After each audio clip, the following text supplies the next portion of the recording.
What is this down here?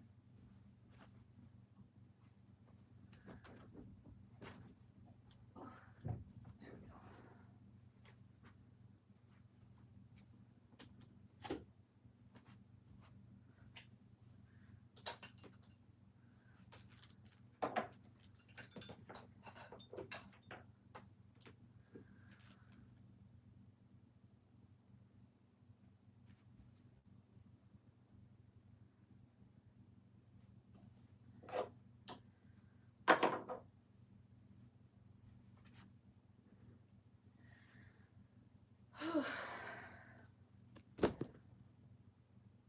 Okay.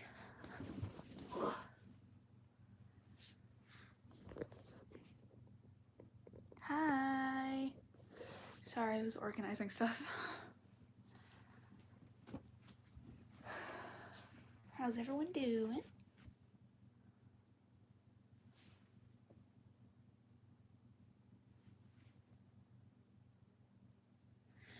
Hope everyone's doing well.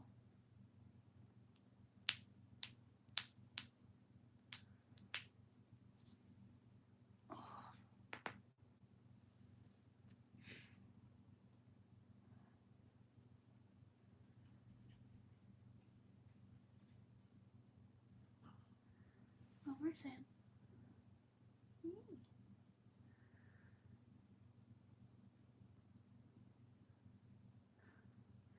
She's a purr box tonight.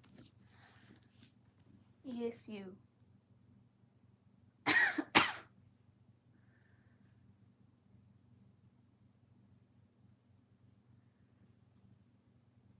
Do you hear Nacho?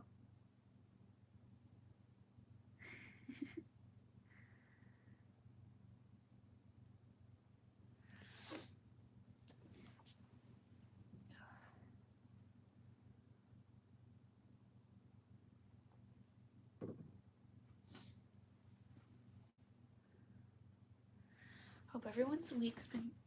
Sorry, someone's texting me.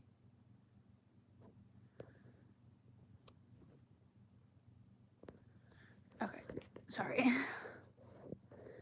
Anyway, hope everyone's week's been doing well, or been going well.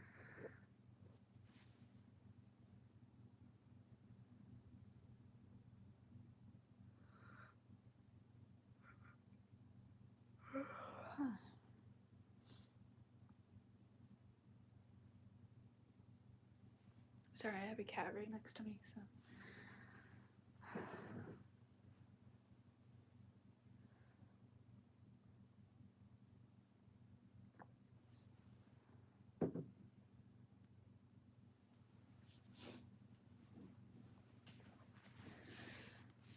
I really need to figure out if this is a series. A lot of the books I have mostly are series, but I just don't know they're series. I had one that was like becoming one of my favorites, but before I got to the middle of the book, my dog destroyed it. She's still a puppy though.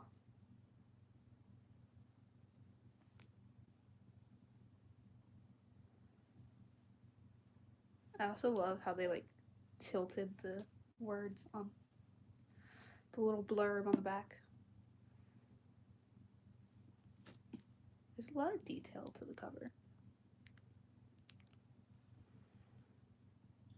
Anyway, I think we can get started. Grab your story keeper's cup, grab a blanket, grab a stuffier pet, and snuggle up because it's story time. Hang on, I have to get the page first. Sunday, 12:08 a.m. The sirens have stopped, but Catherine's body has still been photographed.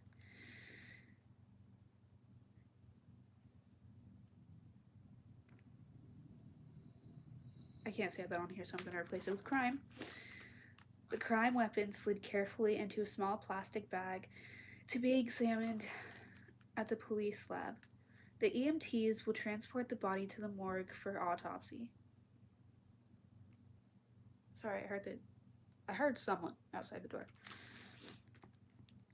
The detectives will leave knowing that early in the morning they will return to inspect the scene of the crime in the daylight and then interview the witnesses. No, wait, something else will happen first.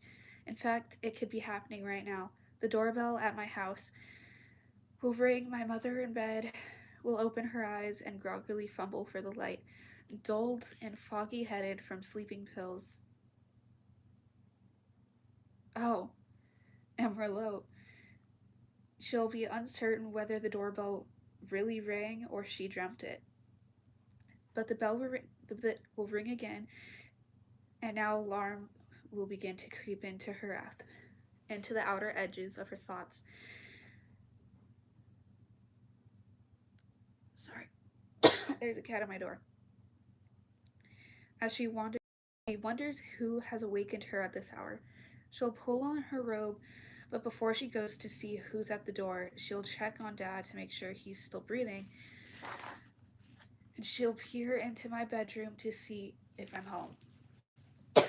Fuck, what's wrong with my throat?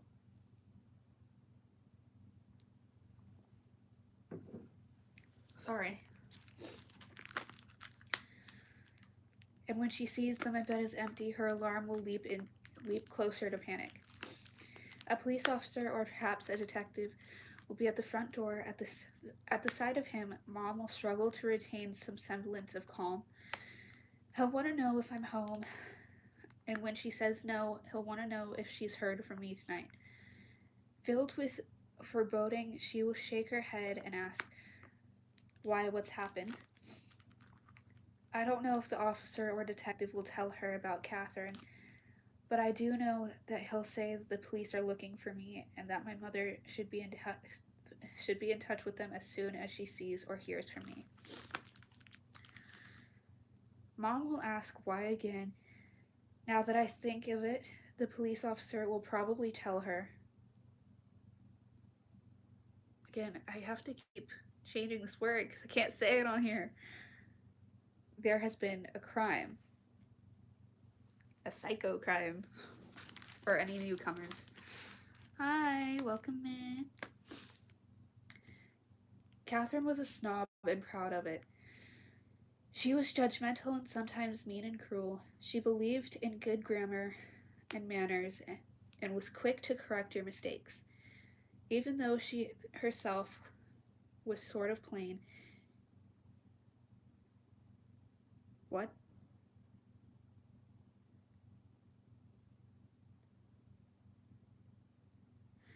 My brain still doesn't know this word, so I'm probably gonna replace it. But I have to figure out.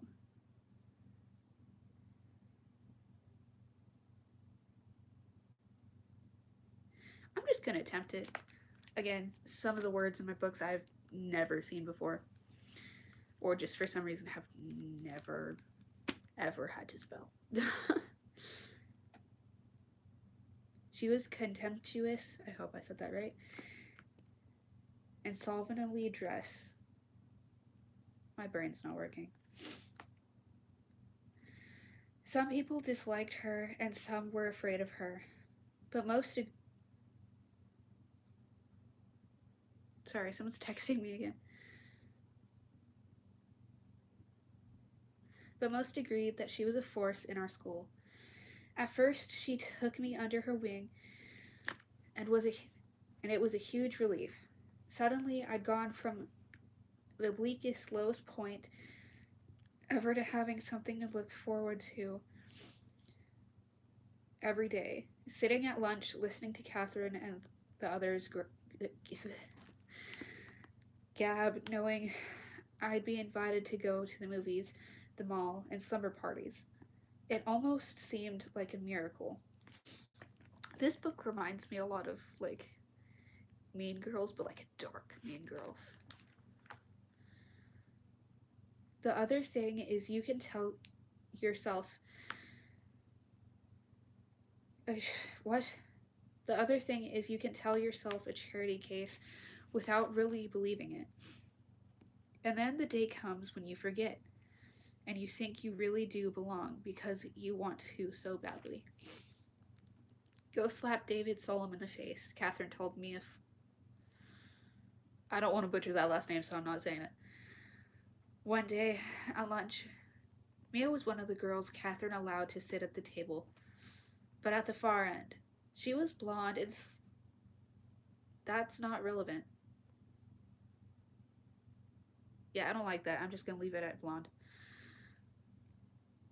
And depending on how and when you saw her, sometimes she looked pretty and sometimes she didn't.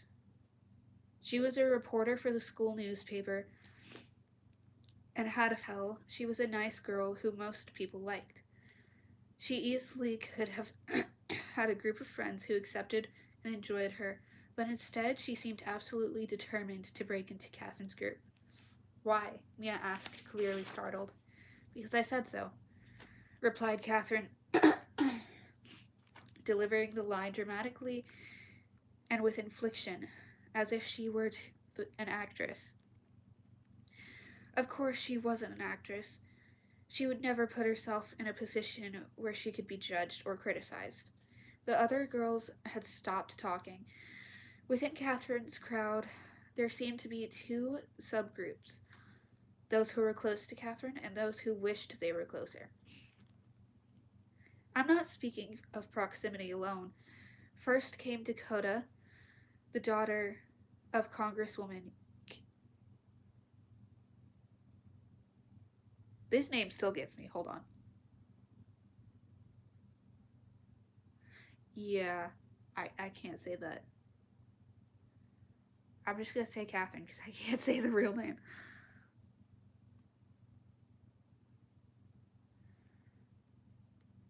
Oh, hi, welcome in. Catherine whispered to and seemed to confide in her more than anyone else. That is, if they weren't fighting, which they did a lot. Next came Zelda. That's actually a pretty name. Whose family was said to be the richest in town, and Jody, saw who you sometimes saw in ads on TV, and then came the rest down at the other end of the table. 3 or 4 girls who, like Mia, were always trying to get Catherine's attention and approval. What are you waiting for? Catherine asked. This happens a lot in this book. It'll go from like the present to like a glimpse to the past, so you understand like the story between characters more. It's confusing sometimes, but it helps. Mia's eyes darted toward a group of boys standing nearby, talking and shouting occasional glances in our direction as if they knew or hoped we were aware of them. I forgot how I said his last name. David was the tallest and probably most handsome of the group. The previous Friday, he had been Catherine's date to the Sadie Hawkins dance. And there had been rumors that they'd vanished together into a bedroom during a party on the following night. Mia got up stiffly and started in David's direction. Sorry, now the dog's at my door. Halfway there, she shot an uncertain glance at Catherine, who flicked her wrist as if shooing her forward. The boys quieted as Mia approached, taking timid steps as if she were making her way across a pond covered in thinning ice. Finally, she stopped in front of David, who was dripping eyebrows and one side of his mouth turned up, looked both skeptical and amused. The boys around them were silent. Mia reached up and slapped David's face. It was barely more than a tap. Then, her face much redder than his, she scurried back toward us. David looked in our direction, his eyes not on Mia, but on Catherine. Again, she reminds me of fucking Regina George. I wonder if they based this character off of her. I grew up on Mean Girls, sorry. He shoved his fists in his pockets, nodded slightly, and smirked as if he understood precisely why she had sent a minion to deliver the fox blow. Catherine nodded back, then turned to the table just as Mia sat down. Still red-faced and breathing hard. You call that a slap, Catherine said, then ignored Mia for the rest of lunch. How does she do it? I mean, manage to instill so much fear? By being judgmental and having a wicked tongue. It's a lethal combination. Only if people care. Some do, some don't. I'd so like to put her in her place. See? See what? You wouldn't say that if you didn't care. And that, my beautiful raindrops, is the end of chapter 3. Sometimes I do it way too loudly, sorry. Again, one of my favorites. I would love to hear your thoughts and theories on where this story is going so far in the comments. And I will be back tomorrow with chapter 4. But until then, good morning, good afternoon, and good night, my beautiful raindrops. Stay spooky, stay weird, stay dreaming.